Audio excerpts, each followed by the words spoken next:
Hello students, तो कैसे हैं आप सब। आई होप कि आप सब बढ़िया होंगे, मस्त होंगे, मज़े में होंगे। तो फ्रेंड्स, मैं आप लोगों के लिए ले आ चुका हूं एक और नया वीडियो, जिसमें मैं आप लोगों को आज कक्षा 8 को बताने वाला हूं। 8.2 का क्वेश्चन नंबर 4, जिसमें आपको आयतन आपको निकालना है, ठीक है ना। तो कहा है ऐसे घनाकार बक्सों का आयतन ज्ञात कीजिए जिनकी लंबाई, चौड़ाई तथा ऊंचाई क्रमशः निम्नलिखित है। तो ये आपको दे रखी है घनाकार की लंबाई, ये दे रखी है चौड़ाई और ये दे रखी है ऊंचाई, ठीक है। तो आपको पता है बच्चों, इस प्रकार का होता है आपके पास में एक घनाभ, ठीक है। और इस घनाभ का आपको निकालना है आयतन। तो ये होती है आपके पास में लंबाई, ये वाली होती है चौड़ाई और ये वाली होती है आपके पास में ऊंचाई, ठीक है। तो घनाभ का आयतन की अपन बात करें, घनाभ का आयतन तो वो क्या होता है, लंबाई गुणा चौड़ाई गुणा ऊंचाई होता है, ठीक है ना। लंबाई गुणा चौड़ाई गुणा ऊंचाई होता है। तो अपने को लंबाई दे रखी है, चौड़ाई दे रखी है, ऊंचाई दे रखी है। तो अपन क्या लिखेंगे इसमें, अपन इस क्वेश्चन का आंसर निकालने के लिए लिखेंगे हल और लिख देंगे घनाभ का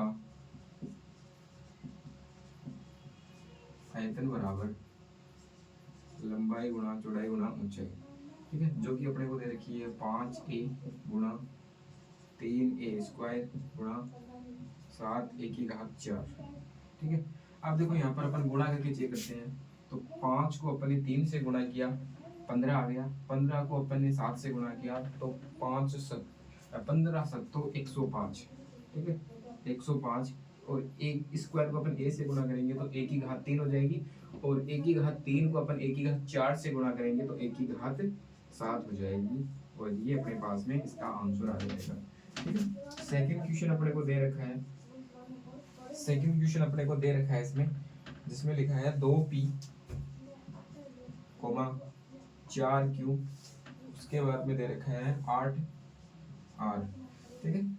इसका अपन आयतन निकालने की कोशिश करें, घनाभ का आयतन, घनाभ का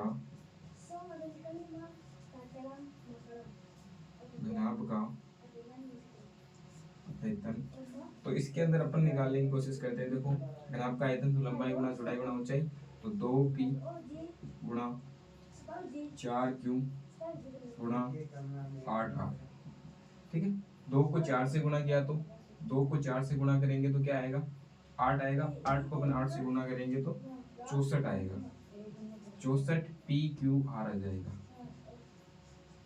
PQR आ जाएगा, ठीक है। नेक्स्ट क्वेश्चन की बात करें तो देखो फ्रेंड्स, अपने पास में क्या हो जाएगा। नेक्स्ट क्वेश्चन कहा है x y comma 2x square y comma 2xy square, ठीक है।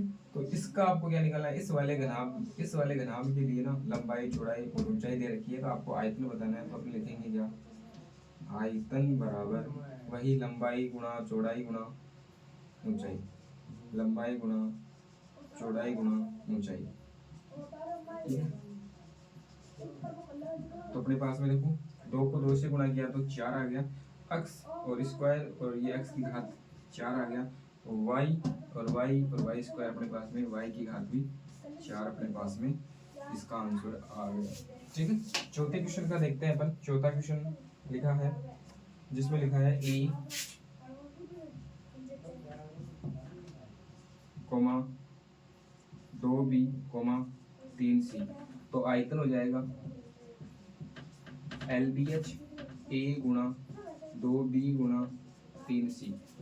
तो आयतन हो जाएगा अपने पास में, 2 को 3 से गुणा किया 6 और a b और c, ठीक है। तो ये 4 क्वेश्चन बच्चों अपने को इस प्रश्न में दे रखे थे और आयतन पूछा था, तो मैंने इन चारों ही प्रश्नों के आयतन निकाल दिए हैं। आई होप कि आपको ये क्वेश्चन समझ में आया होगा। अगर नहीं समझ में आया है तो आप इस वीडियो को वापस देख सकते हैं, जिसमें जो बेसिक था वो मैंने आपको यहाँ पे बता दिया है। और घनाभ का आयतन इस प्रकार से लंबाई गुणा चौड़ाई गुणा ऊंचाई का गुणनफल होता है। तो अपन ने वो गुणनफल निकाल के चेक कर लिया है, ठीक है। और इसका अगला वाला प्रश्न 5वां है, जो कि लास्ट प्रश्न है 8.2 का, वो भी अपन कंटिन्यू करते हैं। अगर मैं आप स्क्रीनशॉट लेना चाहो तो स्क्रीनशॉट ले सकते हो, या फिर मैं साइड में हो जाता हूँ ताकि आप लिख पाओ।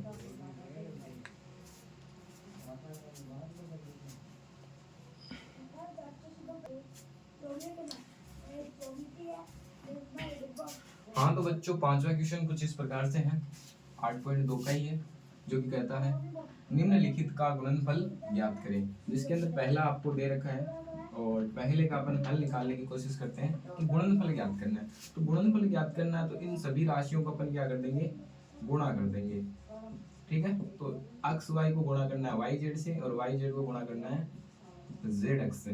तो आपको पता है कि इन सबको गुणा करेंगे, देखो अक्स को अक्स से गुणा करेंगे तो अपने पास में क्या आ जाएगा, अक्स स्क्वायर, वाई को वाई से करेंगे तो गुणा में ही वाई स्क्वायर हो जाएगा, और जेड को जेड से करेंगे तो जेड स्क्वायर अपने पास में गुणनफल आ जाएगा। सेकंड प्रश्न देखो इसमें क्या दे रखा है, सेकंड प्रश्न अपने को दे रखा है इसी में ए कोमा ए स्क्वायर माइनस ए स्क्वायर और ए की घात 3 का गुणनफल आपको ज्ञात करना है। तो लिखेंगे क्या, ए गुणा में माइनस ए स्क्वायर का गुणा और गुणा में ए क्यूब।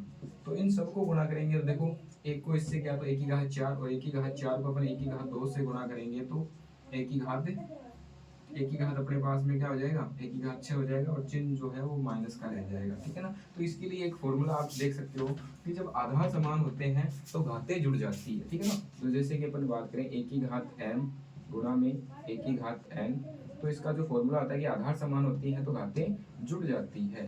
तो अपने पास में क्या हो जाएगा यहाँ पर ए की घात m प्लस n, ये वाला फॉर्मूला यूज किया गया है यहाँ पर। जिसकी जो प्रश्नावली है वो अपनी 10वीं प्रश्नावली है घातांक वाला, ठीक है ना, घात एवं घातांक, जिसके अंदर आपको ये सारे फॉर्मूले देखने को मिलेंगे, ठीक है। तो उस बेसिक से अपन ने क्या कर दिया, इसका आंसर निकाल दिया, ठीक है। तीसरा प्रश्न देखिए इसमें क्या कहता है, तीसरा प्रश्न लिखा है 2,4y, 8y स्क्वायर और 16 y की घात 3, ठीक है। इन सबको अपन गुणा करेंगे तो देखो क्या आएगा, 2 गुणा 4y 8y स्क्वायर गुणा में 16 y की घात 3, ठीक है।